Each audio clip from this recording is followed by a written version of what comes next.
Assalamualaikum warahmatullahi wabarakatuh. Asyhadu an la ilaha illallah wahdahu la syarikalah wa asyhadu anna Muhammadan abduhu wa rasuluh la nabiyya ba'da. Allahumma sholli wa sallim ala sayyidina Muhammad wa ala ali sayyidina Muhammad kama shallaita ala sayyidina Ibrahim wa ala ali sayyidina Ibrahim fil alamin innaka Hamidum Majid. Amma ba'du. Para hadirin hadirat yang dirahmati oleh Allah Subhanahu wa taala. Pada pagi yang cerah ini, marilah kita panjatkan puji syukur kehadirat Allah Subhanahu wa taala atas rahmat hidayahnya kita diberikan kesehatan dan diberikan kesempatan dalam menjalani kehidupan di dunia ini dengan niat beribadah kepada Allah Subhanahu wa taala. Hadirin hadirat yang dirahmati oleh Allah Subhanahu wa taala. Dalam surat pertama yang diturunkan oleh Allah Subhanahu wa taala, surat Al-Alaq yang diturunkan di Gua Hira melalui malaikat Jibril. A'udzubillahi minasyaitonirrajim. Bismillahirrahmanirrahim. Iqra bismi rabbikal ladzi khalaq. Khalaqal insana min 'alaq.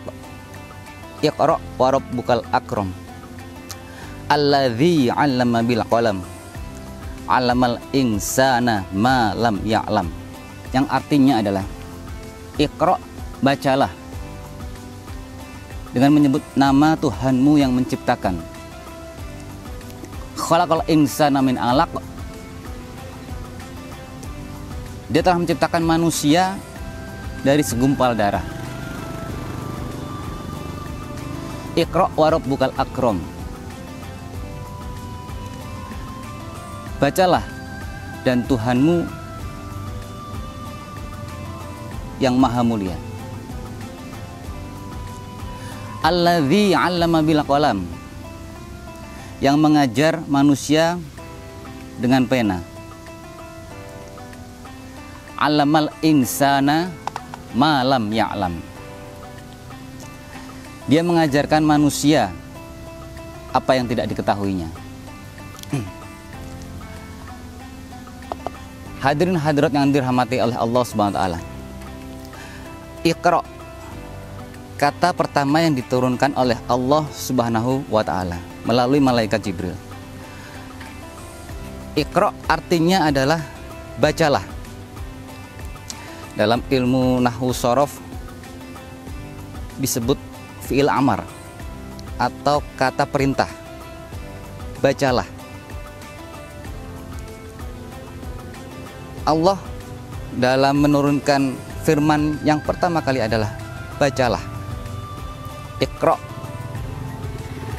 Ini mengartikan bahwa semua manusia diminta untuk baca, membaca Al-Quran, mengetahui isinya,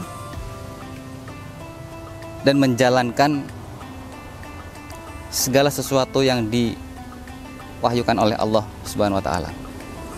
Hadirin hadirat yang dirahmati oleh Allah Subhanahu wa taala. Dalam kehidupan di dunia tentu kita banyak sekali belajar apa yang harus dibaca, baik itu Al-Quran, ilmu pengetahuan, dan lain sebagainya. Terlebih dalam masa pandemi COVID-19 ini, kita harus banyak belajar ilmu-ilmu pengetahuan, teknologi, update informasi, segala hal yang kita mau tidak mau harus mengupdate diri sendiri. Belajar dan belajar, berkreasi, kreativitas, berinovasi, berkarya, dan mendapatkan karya-karya yang terbaik. Hadirin hadirat yang dirahmati oleh Allah Subhanahu wa taala. Dalam masa pandemi Covid 2019 ini, marilah kita senantiasa untuk memohon berdoa kepada Allah Subhanahu wa taala agar kita diberikan perlindungan dan kesehatan oleh Allah Subhanahu wa taala.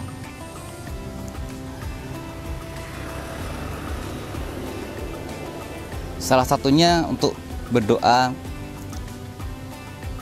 dalam masa pandemi ini adalah Allahumma inni a'udzubika minal barosi wal jununi wal judzami wa min sayil asqam. Dalam hadis riwayat Abu Daud. Yang artinya adalah, ya Allah, aku berlindung kepadamu dari penyakit belang, gila, kusta, dan dari segala macam penyakit lainnya yang buruk atau yang mengerikan.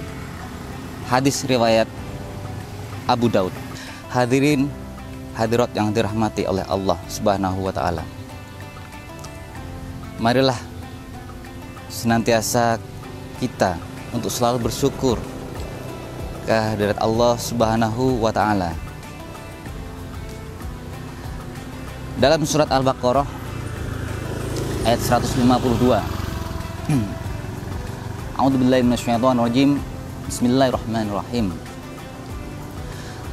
Fadhkuruni adzkurkum washkuruli wala takfurun. Yang artinya adalah, maka ingatlah kalian kepadaku, niscaya aku ingat kalian.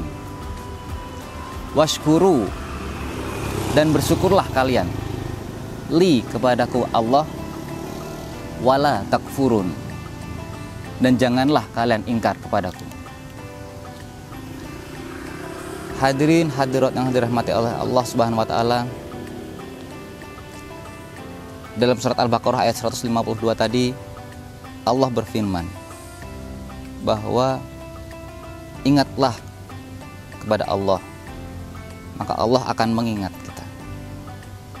Bisa diibaratkan dalam sebuah lampu.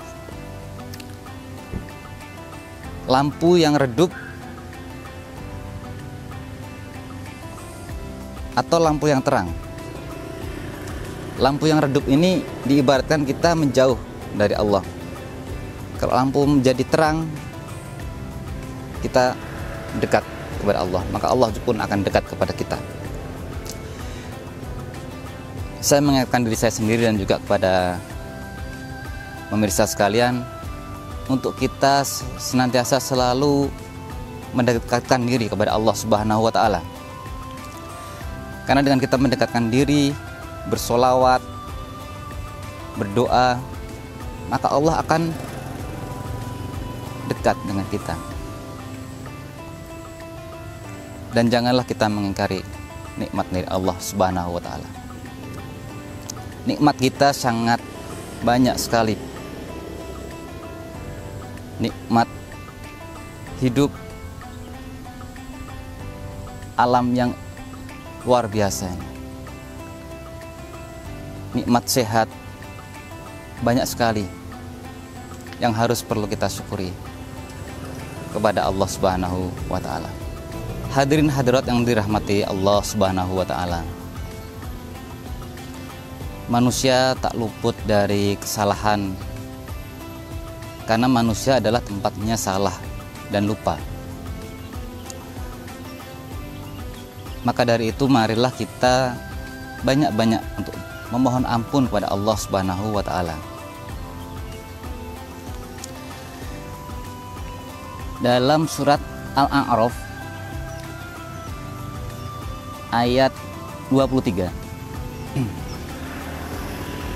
A'udzubillahi minasyaitonirrajim. Bismillahirrahmanirrahim.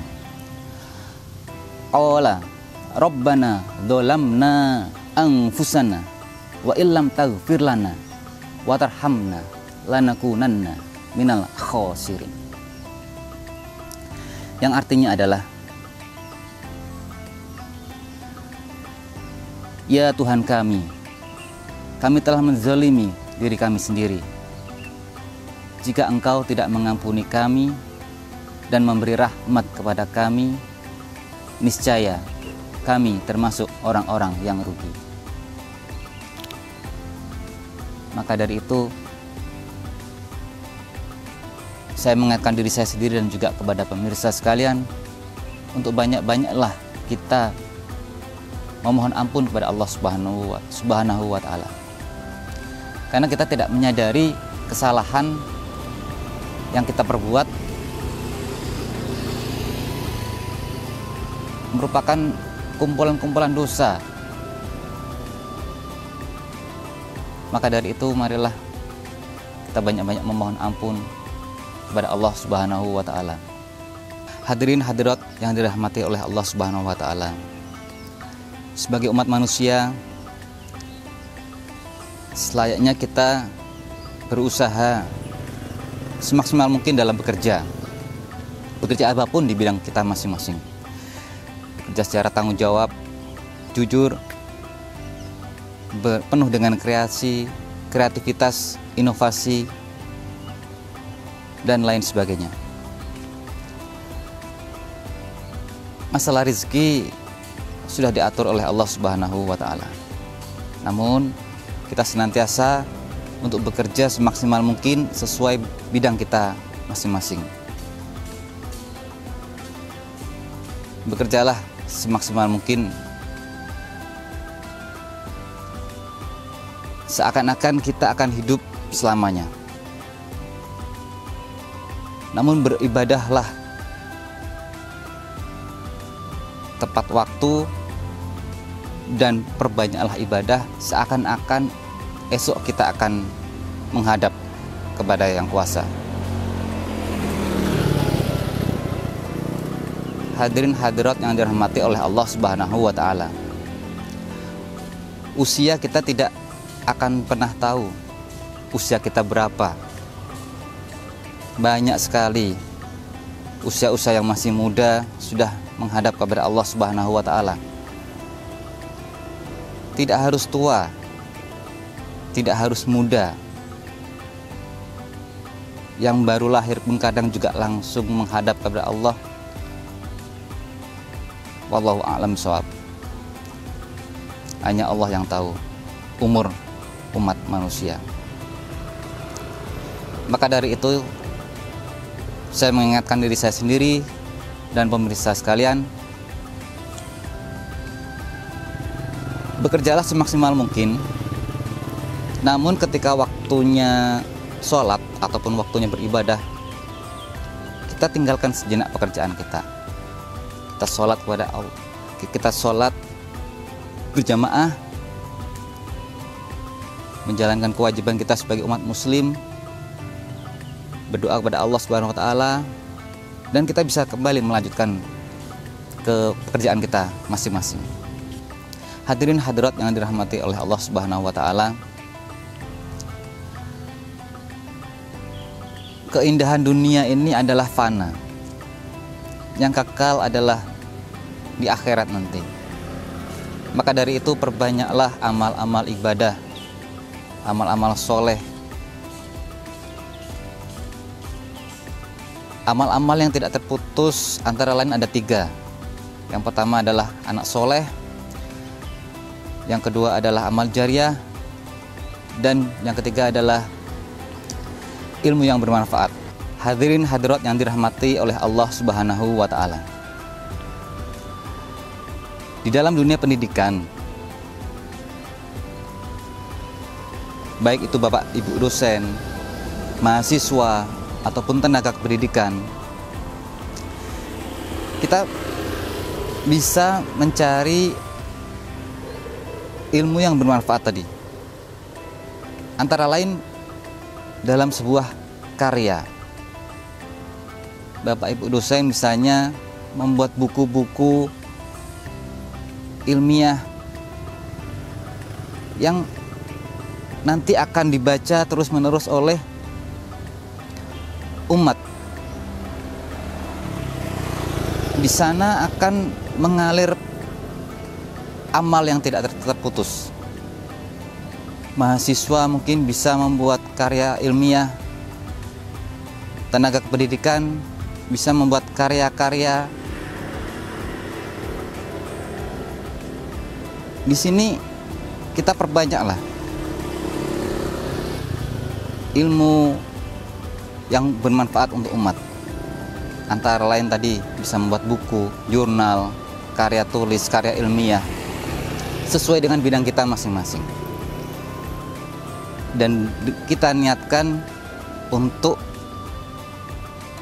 beribadah kepada Allah Subhanahu wa Ta'ala agar menjadikan amal jariah buat kita. Hadirin hadirat yang dirahmati oleh Allah Subhanahu wa Ta'ala,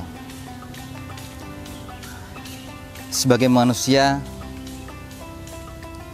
seharusnya kita banyak-banyak untuk berdoa, memohon ampun kepada Allah Subhanahu wa Ta'ala.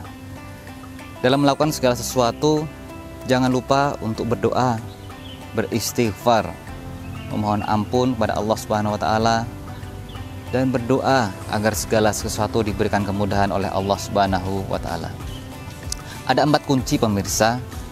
Yang pertama adalah doa, yang kedua adalah usaha, ikhtiar, dan tawakal kepada Allah Subhanahu wa Ta'ala, yang biasa disingkat mungkin dibaca duit, tapi bukan duit uang ya. D, doa, punya usaha, I-nya ikhtiar, yang keempat adalah tawakal kepada Allah Subhanahu wa Ta'ala. Artinya begini, dalam melakukan segala sesuatu, dalam bekerja ataupun apapun, hendaklah diawali dengan berdoa kepada Allah Subhanahu wa Ta'ala, memohon ampun, beristighfar, sholawat, berdoa kepada Allah semoga semuanya diberikan kelancaran, kesehatan, keselamatan oleh Allah Subhanahu wa Ta'ala. Yang kedua adalah usaha. Usaha kita dalam melakukan pekerjaan dengan sebaik-baiknya, berusaha. Selanjutnya adalah berikhtiar yang sungguh-sungguh, dan terakhir adalah tawakal kepada Allah Subhanahu wa Ta'ala. Semuanya diserahkan kepada Allah Subhanahu wa Ta'ala, berserah diri kepada Allah Subhanahu wa Ta'ala, karena Allah yang telah mengatur semua kehidupan umat manusia. Saya berpesan kepada diri saya sendiri dan juga kepada pemirsa sekalian, banyak-banyaklah berdoa memohon ampun kepada Allah Subhanahu wa Ta'ala agar kita diberikan kelancaran dalam segala urusan, diberikan keselamatan, perlindungan, kesehatan oleh Allah Subhanahu wa Ta'ala. Demikianlah yang dapat saya sampaikan. Semoga bermanfaat untuk diri saya sendiri dan juga untuk pemirsa sekalian. Semoga senantiasa kita diberikan kesehatan, perlindungan oleh Allah Subhanahu wa Ta'ala. Kurang lebihnya saya mengucapkan mohon maaf. Billahi taufiq wal hidayah. Assalamualaikum warahmatullahi wabarakatuh.